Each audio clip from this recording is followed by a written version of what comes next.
वो प्यार नहीं था। सच्चा प्यार इससे साबित नहीं होता कि आप कितने लंबे समय से एक साथ है। सच्चा प्यार तब पता चलता है जब परिस्थितियाँ खराब चल रही हो और फिर भी आप एक दूसरे के साथ रहे, एक दूसरे को सपोर्ट करे और जिंदगी में साथ आगे बढ़े। रूबी एक फैशन डिजाइनर थी और नितिन एक कंपनी में सेल्स मैनेजर का काम करता था। रूबी और नितिन एक दूसरे को कॉलेज से जानते थे और एक दूसरे से प्यार करते थे। उनके रिलेशन को लगभग 6 साल हो गए थे और अब रूबी नितिन से शादी करना चाहती थे।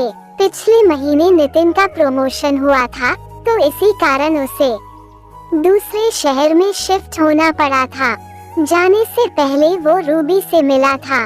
रूबी बहुत उदास थी कि अब वो दोनों मिल नहीं पाएंगे, लेकिन रूबी ने नितिन को कभी मना नहीं किया। जाने से वो चाहती थी नितिन अपने करियर में आगे बढ़े और यही सोचकर उसने खुशी खुशी नितिन को जाने दिया था।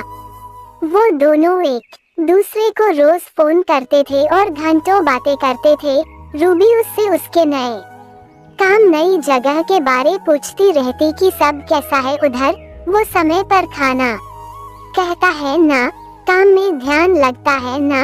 रूबी उसे उसका सब कुछ पूछती थी। 1 साल अच्छे से बीत गए थे, लेकिन फिर कुछ ऐसा होने लगा कि रूबी बहुत परेशान रहने लगी।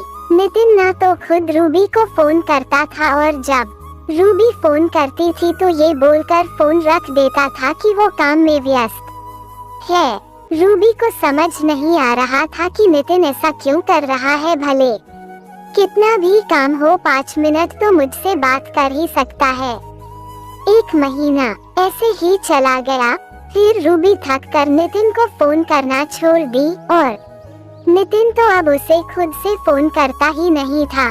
कुछ दिन ऐसे ही बीत गए तो रूबी ने खुद फोन किया नितिन को।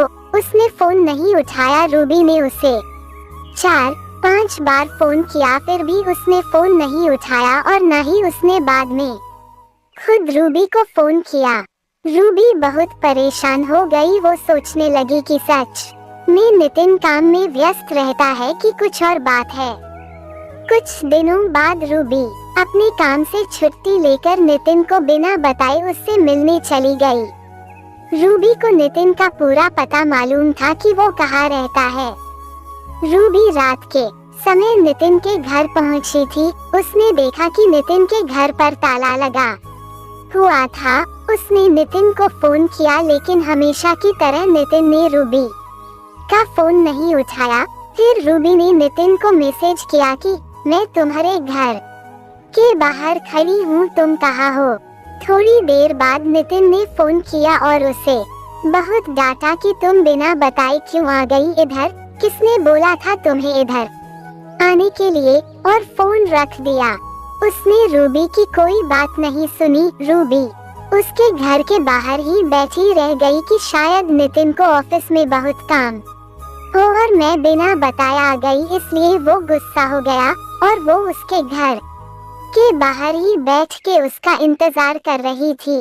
सफर में रूबी बहुत थक गई थी और उधर बैठे बैठे रूबी की आंख लग गई और वो सो गई। सुबह उसकी आंख खुली तो उसने देखा कि नितिन अभी तक घर नहीं आया। उसने फिर से नितिन को फोन किया। फोन उठाते ही नितिन बोला, क्या है, तुम मुझे बार बार क्यों फोन कर रही हो। रूबी बोली, तुम कहाँ हो, रात भर तुम घर नहीं आए। मैं इधर तुम्हारे घर के बाहर कल रात से तुम्हारा इंतजार कर रही हूँ। नितिन गुस्से में बोला, तुम चली जाओ, मैं नहीं आ सकता। रूबी की आंखों में आंसू आ गए। रूबी बोली, क्यों कर रहे हो ऐसे, मेरी क्या गलती है ये तो बताओ।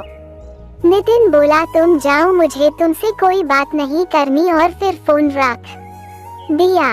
रूबी बहुत रोने लगी। उसके पास वापस जाने के अलावा कोई रास्ता नहीं था। वो अनजान शहर में नितिन को कैसे और कहाँ ढूंढती। फिर उसने सोचा कि नितिन के पड़ोसियों से एक बार पूछ ले कि नितिन यही रहता है ना, कि कहीं और शिफ्ट हो गया है।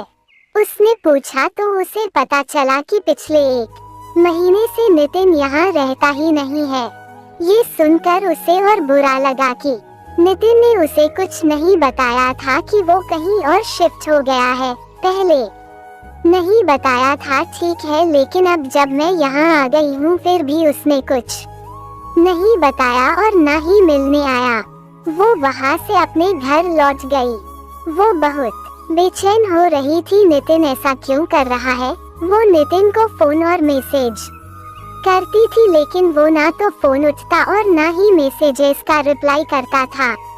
कुछ 15 दिनों बाद नितिन का फोन आया। रूबी अपने ऑफिस में थी। उसने तुरंत फोन उठाया और ऑफिस से बाहर निकली बात करने के लिए।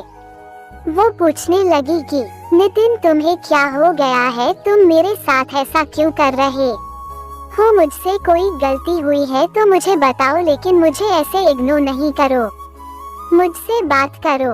उधर से नितिन बोला अब प्लीज तुम मुझे भूल जाओ, मैं किसी और से प्यार करता हूँ और उससे शादी करने वाला हूँ और पिछले 1 महीने से उसके साथ ही रहता हूँ, इसलिए तुमसे मिलने नहीं आया था उस दिन। हो सके तो मुझे माफ कर देना, मैं अपना फोन नंबर भी बदल रहा हूँ। इतना बोलकर नितिन ने फोन रख दिया। रूबी ये सब सुनकर तो मानो जैसे उसके पैरों के नीचे से जमीन ही निकल गई। उसका दिल बहुत ही तेजी से धड़कने लगा।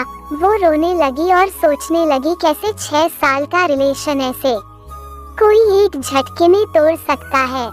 वो उसी वक्त ऑफिस से घर चली गई। वो बहुत रोई और फिर नितिन को फोन करने लगी कि नितिन ऐसे नहीं कर सकता, वो मुझे छोड़कर नहीं जा सकता। लेकिन जैसे नितिन ने कहा था कि वो अपना नंबर बदल रहा है तो उसका फोन भी नहीं लगा। रूबी डिप्रेशन में चली गई थी। वो 15 दिनों तक ऑफिस नहीं गई। उस रोज ऑफिस से फोन आते थे। आखिर में उसके बॉस ने उसे बोल दिया कि ऐसे ही कुछ दिन और चला तो उसे अपनी नौकरी खोनी पड़ेगी। फिर कुछ दिनों बाद रूबी ऑफिस जाने लगी, लेकिन काम में उसका ध्यान नहीं रहता था। 5 महीने हो गए उस बात को। अब रूबी धीरे संभल रही थी। नितिन ने फिर कभी रूबी को फोन नहीं किया, ना रूबी ने फिर कभी उसे फोन किया।